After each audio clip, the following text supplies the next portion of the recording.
Bəxtiyar Vahabzadənin Şənbə gecəsinə gedən yol kitabından bəzi məqamları oxuculara çatdırmaq istərdim. O yazırdı. Bu vaxta qədər yazdığım tərcümə halların heç birində göstərmədiyim bir mühüm məsələni indi yazıram. Bütün rəsmi sənədlərdə atamın adını Mahmud, anamın adını isə Gülzar yazmışam. Əslində Mahmud ağa mənim ata bir ana ayrı qardaşım, Gülzar isə qardaşımın arvadıdır. Mənim atamın adı Zəkəriyə, anamın adı xanımdır. Mahmud ağa Zəkəriyənin oğlu, xanım isə Mahmud ağanın ögey anasıdır. 1921-ci ildə Mahmud ağa Gülzarla evlənmiş, illər keçmiş, övladları olmamışdı. Mən 1925-ci il avqust ayının 16-sında doğularkən, ögey qardaşım məni öz atasından oğulluğa götürmüşdü. Mən bunu bilməmişəm. Gözümü açarkən Mahmud ağanı ata, Gülzarı isə ana kimi tanımışam. Yalnız 1946-cı ildə 21 yaşında baba kimi tanıdığım Zəkəriyə ölərkən, onun yasında doğmaca nənəm, yəni xanımın anası, mənə həqiqəti demiş, lakin mən buna inana bilməmişəm. Daha doğrusu inanmaq istəməmişəm. İndi bu cümlələri yazarkən, o ağrılı yaz gecəsində nənəmin dediklərini xatırlayanda məni dəhşət bürüyür. O zaman keçdiyim həyəcanları sözlə izah etmək çətindir. 21 il ata, ana kimi tanıdıqlarım əslində mənim atam və anam deyilmiş. Baba və nənə dediklərim isə atam və anam imiş. 1946-cı ildə biz artıq Bakıda yaşayırdıq. Aldığımız telegrama görə Şəkiyə yasa gəlmişdik. Doğma anam xanımın oğlu İsfəndiyar müharibədən qayıtmamış, indi əri ölmüş, ikinci oğlu, yəni mən isə başqasına töhfə verilmişdim. Xanımın bundan sonraki güzaranını anası, yəni nənəmi narahat etmiş, ona görə də bu vaxta qədər gizlin qalan bu sirri mən açmışdı. Onu da deyim ki, qoca nənəm bu sirri mənə xanım anadan gizli demişdi. Xanım ana sirrin açıldığını biləndə anasına bərk təpindi. Amma deyilən deyilmiş, həqiqət öz işini görmüşdü.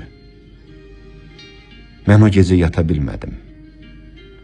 Qoca nənəmin yerli yataqlı dediklərinə inanırdım. Ən mühümü də o idi ki, qəlbimin dərinliyində xanım nəniyə həmişə gizli bir məhəbbət yaşayırdı. Bu məhəbbətin, bu yaxınlığın nə olduğunu dərk edə bilməsəm də, xanım ananın mənə ögey nənə olduğunu heç cürə inana bilmirdim. İkinci mühüm cəhət də bu idi ki, mən 9 yaşımda doğma atam və anamdan ayrılıb Mahmud ağa və Gülzarla Bakıda yaşasam da, həmişə Şəki, oradakı doğma ocağımız gizlin bir hiss ilə məni özünə çəkirdi. Bakıda əmoğlu kimi tanıdığım, əslində isə qardaşım oğlu olan Hikmət, yay tətillərində Şəkinin adını belə tutmazdı.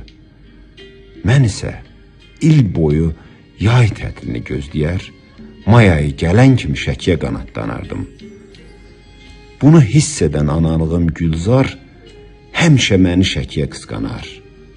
Yay aylarında Bakı bağlarına köçmək istərdi. Mahmud ağa ürəklərdə gedən bu hiss döyüşünü başa düşər, həmişə mənə tərəf olardı. Şəkiyə gələndə mənim sevincimin həddi hüdudu olmazdı. Biz anamla o zaman Şəkinin aşağı hissəsinə köçmüş Şirəli əmimgilə əslində ögey qardaşım gilə düşərdik. Elə həmin gün mən baba ocağına getməyə, babam və nənəmlə görüşməyə can atardım. Gülzar ana mənim bu həyəcanıma qısqansa da etiraz etməz, mənə yuxarı başa, babam gilə getməyə izin verər, özü isə getməzdi. Nənə və baba kimi tanıdığım ata və anamla hər görüşüm həm mənim üçün, həm onlar üçün bayram olardı.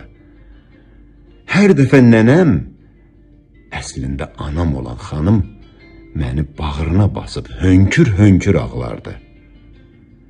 Böyük qardaşım İsfəndiyar orduya gedəndən sonra qocalar hələ o zaman evdə olan Firuzə bacımla başlarını aldadar, arxasız qaldıqlarını unutmağa çalışardılar. 1940-cı ilin yanvarında İsfəndiyar orduya getdi. 41-ci ildə isə müharibə başlandı. Yeganə ümidləri cəbhədən qayıtmadı. Deyəsən ürəklərinin dərinliyində təbii bir təəssüf və peşmançılıq baş qaldırmışdı. Xanım ana Gülzarı gəlinlərinin hamısından çox istəyirmiş. Ona görə ki, Gülzar qərib idi. Onun yer üzündə nə ata-anası var idi, nə də qohum qardaşı. Qəlbi sınıq idi. 1918-ci ildə itkin düşmüş bacı qardaşlarını axtarırmış. Digər tərəfdən birinci ərindən də Gülzarın övladı olmamışdı. Bizim ocağa düşəndən sonra özünü nə qədər həkimə göstərmiş, dava dərman etmişdilərsə də faydası olmamışdı. Həkimlər sonsuz qalacağını üzünə demişdilər. Ona görə də Gülzar ana tez-tez tənhalığa çəkilər, xısın-xısın öz dərdini ağlayarmış. Xanım ana mən boynuna düşəndə özü ilə demək olar ki, həmyaş olan 4 oğlundan utanırmış. Çox vaxt xəcalətdən boyu bərabəri oğulların üzünə çıxa bilmirmiş.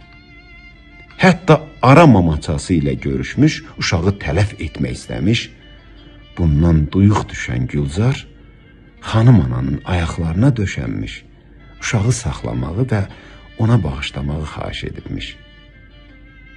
Xanım ana Gülzarın istəyini ərinə bildirmiş və razılaşmışdılar. Mən dünyaya gələn kimi Gülzar ana məni bağrına basmış, bu mənimdir demişdi.